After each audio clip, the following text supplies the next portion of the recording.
When I was very young, I came here, and it was really an impactful moment for me because I got to see these interesting things that I had never seen before. You know, the cooper, the blacksmith, the tinsmith, the silversmith.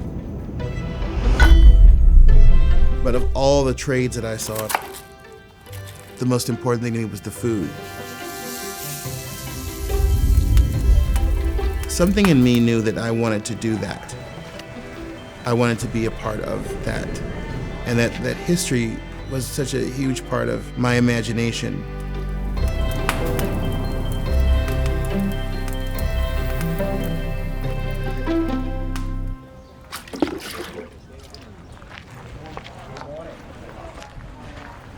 Hey, what it is?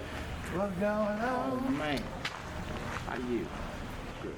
My name is Michael W. Twitty. I'm a culinary historian and James Beard award-winning author. I've been a Hebrew school teacher, a historic interpreter, a cook, and a storyteller. The purpose of Colonial Williamsburg is to be a museum where people can engage with the history and legacy of the 18th century through the lens of Williamsburg, the colonial capital of Virginia. That sort of confuses people because they come here thinking everything is sort of primitive and backwards. And the reality is they see a lot of parallels with their own daily lives. But also with that comes the culture and context of race.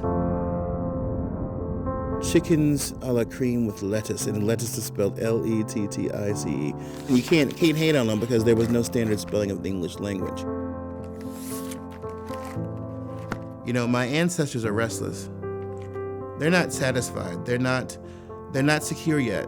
And I think I was brought into the world to help them find rest and honor, to pay homage to them. That energy, that presence of, I need you to help not just me, but millions of forgotten people find their anchor, is what drives me to cook the way I do, experience food the way I do, experience the food of others the way I do, and how I relate to every single inch of this institution.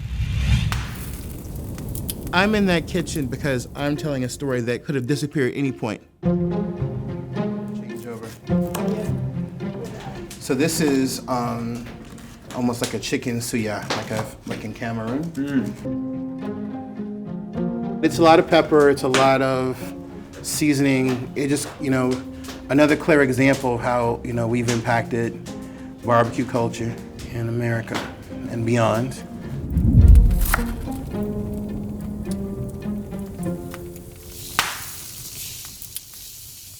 As far as the relationship between the food and African American and African folk is concerned, first and foremost, I want people to understand, we, the descendants of West Africa, are a 70,000-year-old people.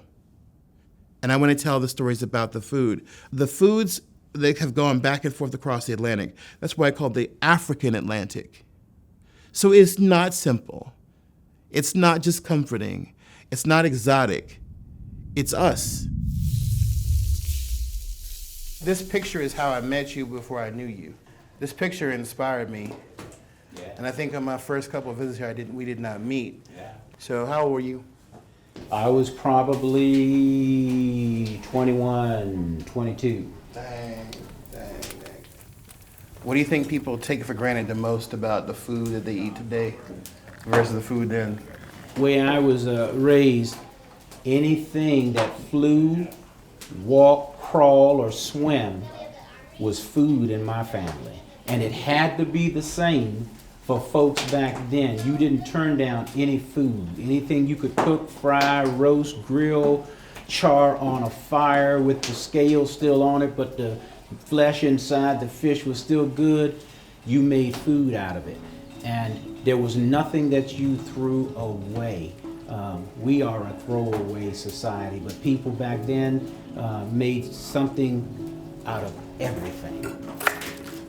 Okay, I gotta do this. Yeah. food can connect all the different people from all different backgrounds to tell more elegant, more adequate stories.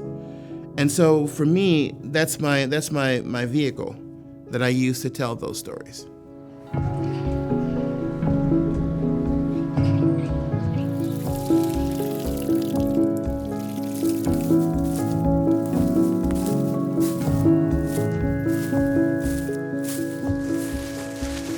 None of this is easy, but you got to make a commitment and a dedication to stand in the shoes of enslaved folks and free folks and tell their story. I'm working very hard to create a whole thesis of why the food of the African Atlantic and Black American people especially is important and instructive to our culture and our history. Right now we have Black nutritionists, and we have Black fitness folks, and we have Black sommeliers, and we have Black agronomists, and we have Black culinary historians, and Black chefs, and Black cooks. We got to communicate. We got to work together. And if that's the case, then I think that whatever legacy I leave will be in good hands.